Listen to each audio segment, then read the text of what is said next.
bagaimana adab dan akhlak daripada guru tersebut. Seandainya tidak ada klaim, tidak ada komplain, tidak ada laporan negatif, maka akan berlanjut setahun, dan target utama adalah maksimal selama 3 tahun harus sudah punya santri yang bisa hafal 30 juz. Oke, kemudian memang adab yang paling utama, karena adab itu di atas ilmu, ya.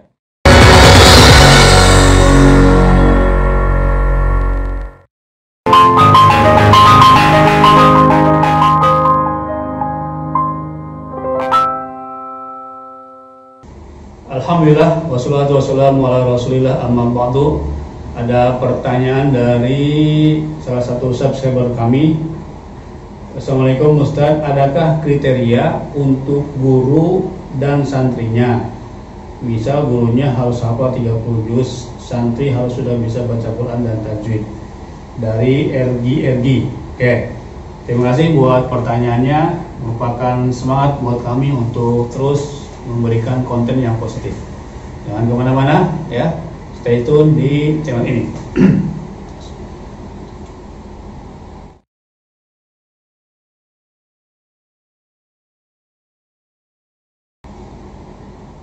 Oke. Assalamualaikum warahmatullahi wabarakatuh. Bersyukur kita kepada Allah bisa berjumpa dan bersilaturahim. Teman-teman dari Sabang sampai Merauke, dari Malaysia hingga Andalusia. Adakah kriteria untuk guru yang mengajar di rumah tahfiz? Jawabannya tentu saja ada, ya. Afdolnya adalah orang yang telah selesai hafalan 30 juz, bahkan mungkin lebih afdol lagi ada sanad, dan kemudian dia punya jiwa sifat mau mendidik. Alhamdulillah sudah berjalan beberapa rumah tahfiz yang kami kelola. Memang kebanyakan dari guru-guru tersebut adalah hafiz Quran yang telah selesai menghafalkan 30 juz. Ada yang dari alumni Pakistan, ada alumni Temboro, ada alumni Kerincing, ada alumni terbaru dari pesantren di Ashifa di Minas, daerah Pekanbaru. Jadi guru ini posisinya sangat penting sekali. Sebagaimana kita kalau mau belajar silat ada gurunya, kalau mau belajar karate ada gurunya, belajar bahasa Inggris pun ada gurunya. Demikian pula belajar menghafal Al-Quran, niscaya harus ada gurunya. Maka kriteria seperti itu. Nah, kalau kami sudah punya database, sudah ada beberapa 3-4 guru yang standby yang siap mengajar. Ketika ada panggilan, maka insya Allah mereka akan datang, kemudian siap mengajar di rumah-rumah tahfiz. Itu untuk yang gurunya, ya. Sebagaimana diketahui, satu guru, satu ustadz untuk di rumah tahfiz kami maksimal 10 orang saja santrinya, yatim atau duafa.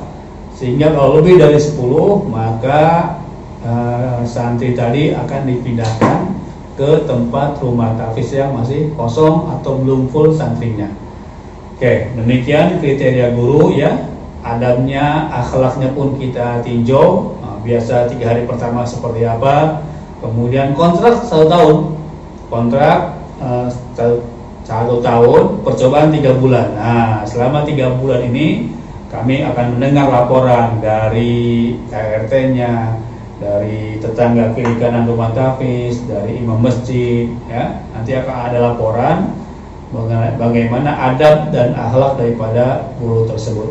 Seandainya tidak ada klaim, tidak ada komplain, tidak ada laporan negatif, maka akan berlanjut setahun, dan target utama adalah maksimal selama 3 tahun harus sudah punya santri yang bisa hafal 30 juz.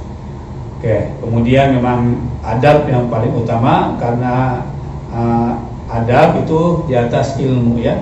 Apa artinya ilmu kalau adabnya berkurang, adabnya negatif? Alhamdulillahirrahmanirrahim. Demikian kriteria guru tahfiz Al-Quran.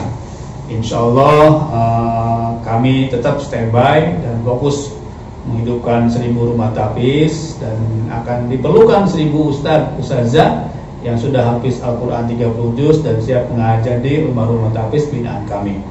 Itu untuk yang kriteria guru atau ustaznya. Kemudian bagaimana dengan kriteria santri? Santri ini kami lebih mengutamakan yang yatim dan duafa, karena alhamdulillah selama ini gratis belajarnya. Maka memang minimal SD ya, minimal SD, telah lulus SD kemudian ada walinya, terus disiapkan juga formulirnya bahwa mereka bertanggung jawab, bersedia untuk terus menghafal Al-Quran sampai tuntas. Ada juga yang lulusan SMP. Sekarang kita akan lebih fokus ke lulusan SMA, minimal dia punya ijazah SMA. Memang masing-masing ada plus minusnya ya.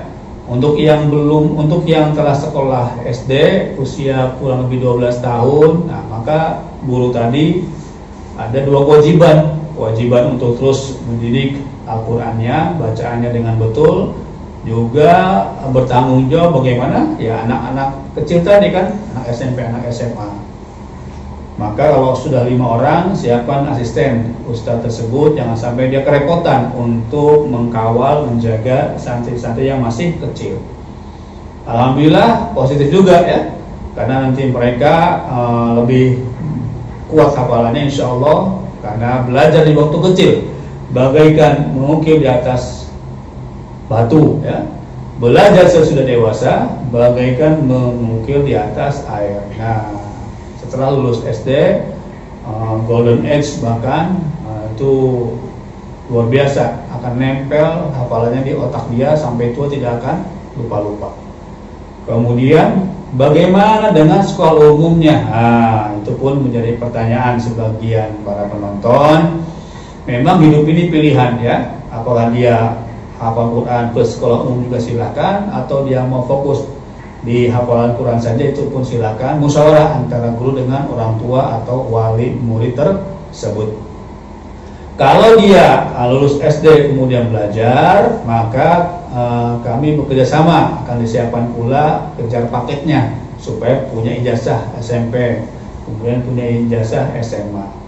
Namun yang punya ijazah SMA ya, ini lebih diutamakan lagi, karena sudah dewasa, dia sudah mandiri, sudah bisa cuci baju sendiri, sudah dibalikkan. Kalau laki-laki SMA itu dia sudah tahu mana salah mana benar, sehingga ustadz atau ustazah yang ngajarnya lebih mudah membimbingnya dibandingkan anak SMP ataupun yang masih sekolah di level SMA. Dan kelebihan juga kalau santrinya sudah punya ijazah SMA, ya. Kalau dia sudah punya ijazah SMA, kemudian mau melanjutkan kuliah di universitas, nah maka alhamdulillah sudah ada beberapa universitas yang kerjasama yang siap memberikan beasiswa buat lulusan SMA, kemudian dia hafiz Al-Quran, mau masuk fakultas apa ya. Alhamdulillah di Pekanbaru pun ada beberapa universitas yang menerima beasiswa untuk para penghafal Al-Quran. Oke, demikian jawaban kami kali ini. Mudah-mudahan puas. Kemudian jika bermanfaat, silakan klik like dan subscribe. Kemudian boleh di-share kepada teman-teman dimanapun berada. Terima kasih ya. Yang belum salat, jangan lupa sholat. Yang belum subscribe, jangan lupa subscribe. Assalamualaikum warahmatullahi wabarakatuh.